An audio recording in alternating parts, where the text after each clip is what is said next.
sumalay ka. Huwag mong husgahan ang buhay ng iba nang di ka rin naman mahusgahan nila.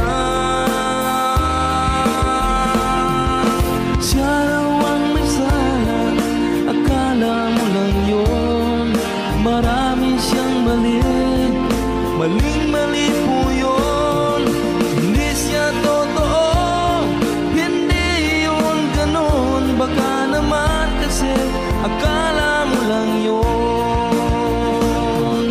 Akala mo lang yun, yun ang akala mo. Yung akala mo kasi di naman totoo. Siya raw ang may sala, akala mo lang yun. Marami siyang mali,